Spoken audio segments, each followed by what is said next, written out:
This is the Influencer Entrepreneurs Podcast with Jenny Melrose, where I strategize with business owners on how to grow and scale their businesses to hit their income goals.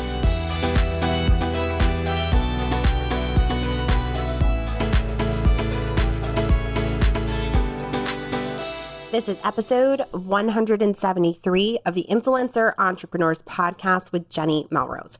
Today, we're going to dive into how to create a product for your audience. Before we get to that, I want to make sure that I make you aware that as of this recording date, when this comes out, my book is now available on Amazon to get delivered directly to your doorstep. And the book will help you so much in really figuring out how to align yourself and make sure that you are monetizing and growing your business like a business, making sure that you're creating products and services for your audience, as well as being the influencer that you are. So if you haven't already pre-ordered the book or gotten your copy of the book, I would so appreciate it if you popped over to the show notes and ordered your copy today. All right, you guys, so we're going to dive really into this. Now, as of the date of this recording, we're still in the middle of the pandemic. So we're in the beginning of April when I'm recording this. And the reason I really want to talk, I've been talking more and more about creating a product is because we're seeing a shift. We are going to see a shift of a new normal. Whether we want to or not, it is going to happen. There are more and more people that are coming online that now understand how to use the internet better. Your audience is on Zoom calls. They're watching Zoom calls to do their video workouts, for their kids to do their classwork. They understand and are not as afraid of the internet as they used to be. And because of that, that's going to provide you with more of an opportunity for your audience to want to continue to consume content the way that they are right now. Whether that is through a digital product, through an ebook, they're not going to necessarily, yes, definitely some of them will look to go to do in-person classes when this is all over. Let's be honest, it's definitely going to be a party in the streets when we're finally out of quarantine. But people are going to be more willing to do products and services online because they've gotten used to it. It's become their normal. And this provides an amazing opportunity for you. So if you haven't started to think about what could be a viable product or service for yourself, you need to start thinking about that. Now, I'm going to walk you through this, how we can really take a look at this. But what I want to make sure that you do is when you get a chance, don't do it in the middle of driving, of course, but when you get a chance, pop over to the show notes and grab my product launch guide. This guide is really going to walk you through a lot of the questions that I'm asking you in this episode to think about, of ways in which you can get a product or service out in front of your audience. All right. The first thing that we need to be thinking about when it comes to creating a product or service is your audience. In my new book, Influencer Entrepreneurs, I walk you through a 4-part framework, which is PAC. P for positioning, A for authenticity, C for confidence, and K for kindness. And all of that framework is in regards to creating an audience that creates a loyal following, an audience that wants to know when you're creating the next piece of content, how they can get their hands on it and continue to buy product after product because they are loyal and trust you. So that is going to be your first piece, is really understanding your audience and what it is that they need from you. You are already out there creating content, whether it's on your blog, whether it's a YouTube channel, whether it is Instagram, and they're consuming it. But how are they engaging with it? What are they telling you? What are the questions that they're asking you? Those questions and the posts that they actually engage more on are what they need. That's how you're relating to them. That's how you're able to tell them what it is that you can serve them with. So with that being said, when you're thinking of your audience, you need to determine what problem you solve. That problem is what's going to make them want to buy. They want that transformation that you can provide them with. So you need to be able to figure out the problem that you can solve for them. And the reason in which they're going to want to pay for it is because it gives them that transformation. It gives them maybe a step-by-step process in which they can go from point A to point Z and get there and have the results that they're looking for, whether that is getting healthier, whether that is getting more organized, whatever it might be, based on your niche, what you are talking about, the content that you're creating. What is the problem that they're really wanting to have solved? When you figure that out, that's your product. Then it comes down to, how do they want to consume the content? Are they looking for video content? Are they looking for audio? Would they rather read something? And this is where you need to be talking to your audience to figure that out. So there's a multiple ways in which you can figure that out. You want to use your email list, reach out to them. Just send them an email that says, hey, just wanted to check in on you guys. I'm thinking of putting this together, and I was wondering, would you prefer audio or would you prefer video? Or would you rather have it in text form? You can use your email list. You can use your social media platforms for this, whether it's a Facebook group or Instagram stories, whatever it might be.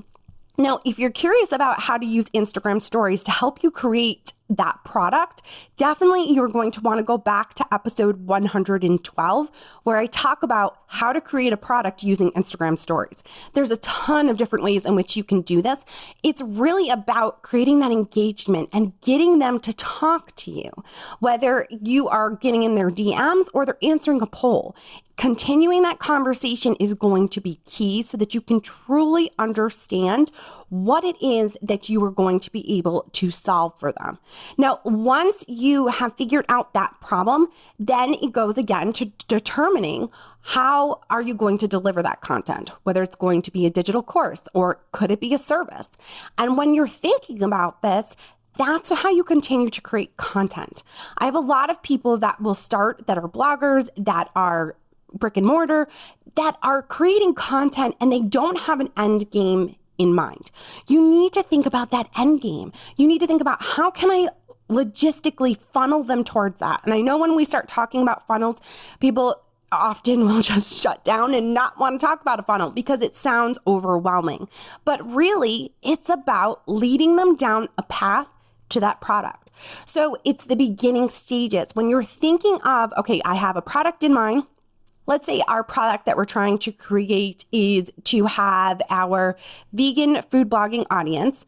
We want to create a course where we're going to teach them how to make sure that they're getting all the nutritional value that they need when they're eating vegan. So they're not going to just be eating processed. We're going to teach them how to get more veggies in. And let's say we're going to create a course for that. Well, now what I need to do is I need to work backwards. I need to create basic content that's going to talk about the importance of making sure I'm getting more veggies in, whether that is a recipe or whether it's actual content that shows the value that nutrition can provide for someone that's on a vegan food diet. Now, once you create that content, you're then going to look to create an opt-in. And that opt-in is to get them on your email list. So often I have people that say to me, oh, I'm going to create a product. I know my audience wants this, but I don't have an email list. That's a problem. You can't just rely on your social media platforms in order to create a product.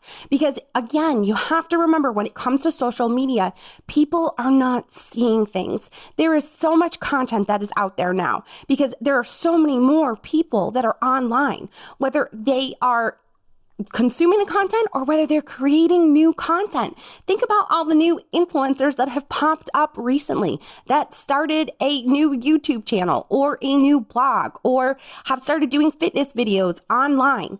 All of that is going to be competition, and not in a bad way, but in a way in which you have to get in front of them.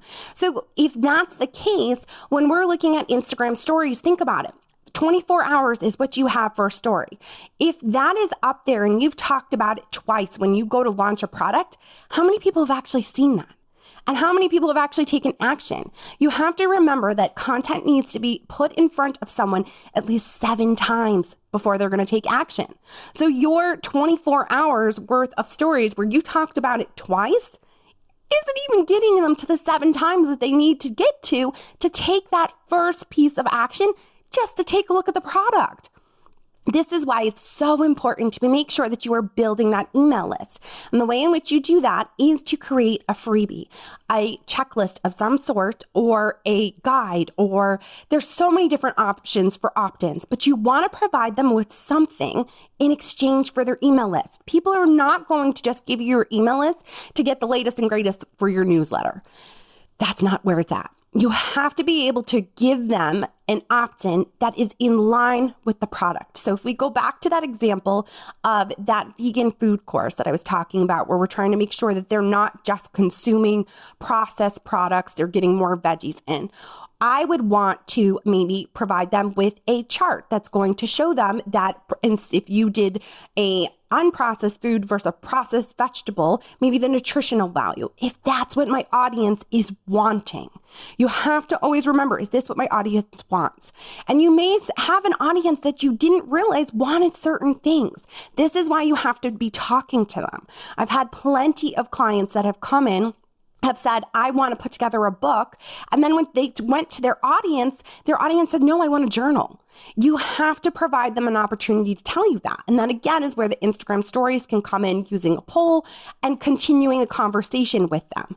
So when we're looking at this, again, you're starting with that funnel of breadcrumbs, right? Just think of that little story. What's the one with the two kids that go on their little journey and they follow the breadcrumbs to get to they follow the candy to get to the house. I cannot think of the name of the story. No, you're all giggling at me right now, but that's okay. My point is you want to give them the breadcrumbs to get to that product. And the only way to do that is to start off with the free content, build it to an opt-in, and then think about, okay, what's an initial product, tripwire, something smaller price that I could then get them to maybe get them to my end game of a larger priced course. If you are looking to make the leap from never having paid to creating a course that costs $99 or even higher, that's a large leap for people. People need to know that they're going to spend their money, they're going to get a transformation of sorts. And the only way to do that is to have something that gets them towards that. So think about what could possibly be a lower priced item. Maybe instead, what you're going to do with that vegan course that I was giving you an example of, you have your opt-in that maybe has the chart that shows the nutritional value of unprocessed versus processed. And then your next piece of what you're going to do is maybe a $9 video training that's going to walk them through creating 3 recipes that they can do for lunch every day to make sure that they are getting their veggies in. Again, you have to go back to your audience. And obviously, I'm not a vegan food blogger and don't have this audience to ask that, but I'm trying to give you an example.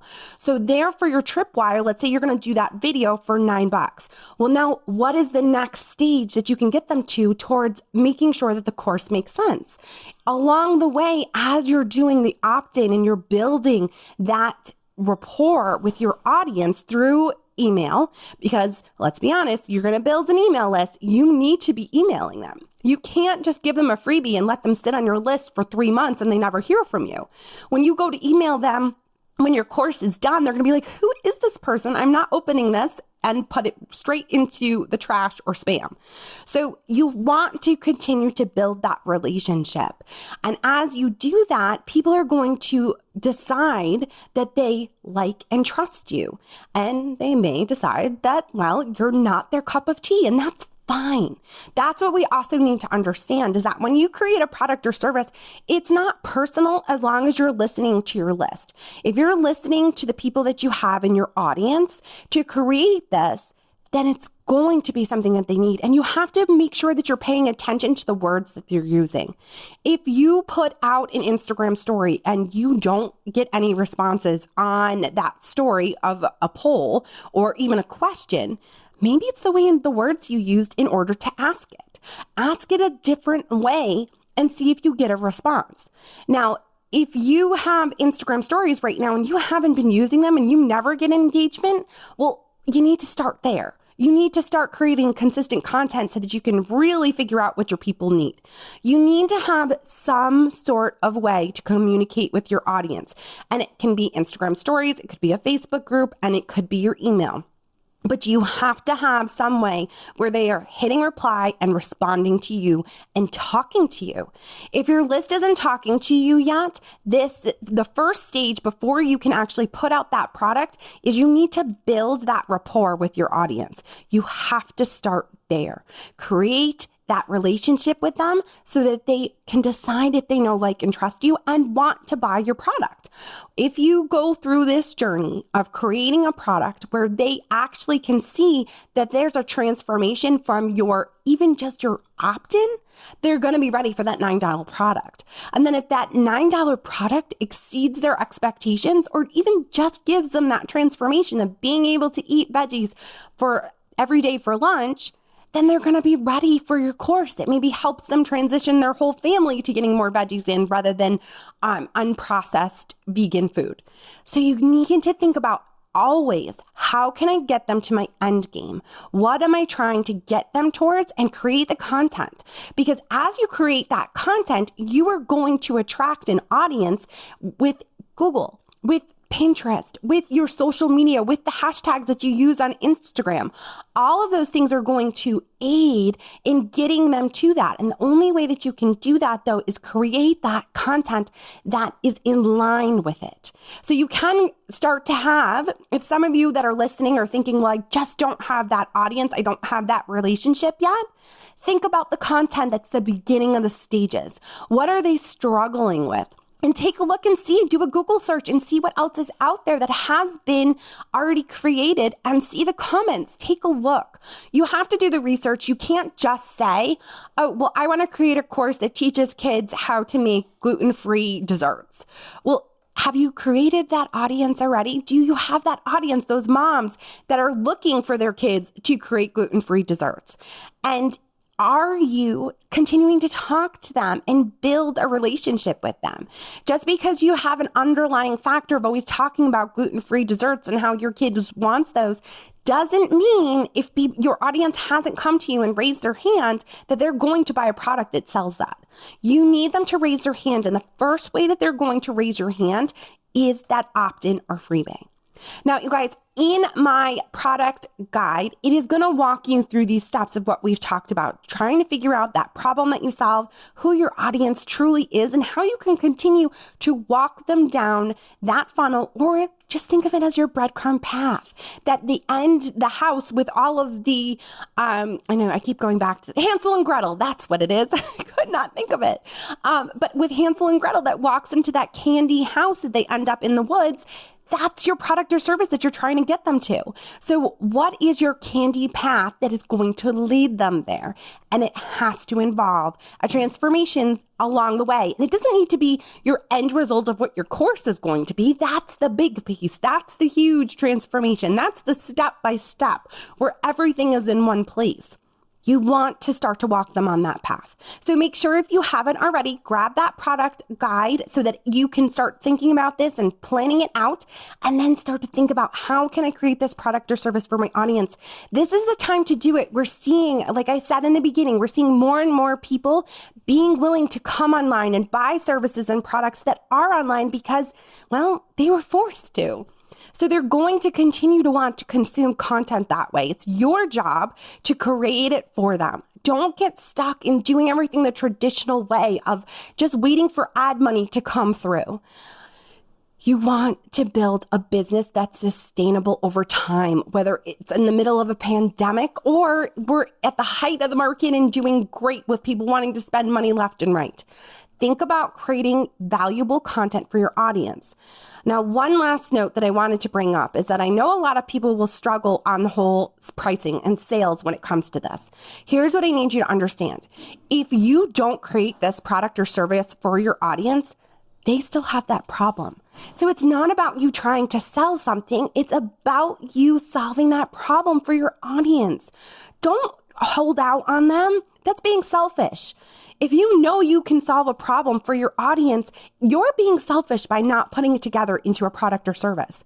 So when you go to sell, think about it as serving. Think about it as solving the problems for your audience. And I'm telling you, when you think of it in that light, it gives the authenticity and the kindness and that 4-part framework that I talk about in my book, Influencer Entrepreneurs. You guys, I appreciate you so much. As you're listening to this episode, I would absolutely love it if you took a screenshot and tagged me on Instagram stories at Jenny_Melrose and talk to me. Tell me, DM me, tell me the product that you're thinking of making. And let's have a conversation about how you can make sure that you have that candy-filled path that is going to end up at the Witch's Candy Shack. All right, guys, until next time, I will see you all then.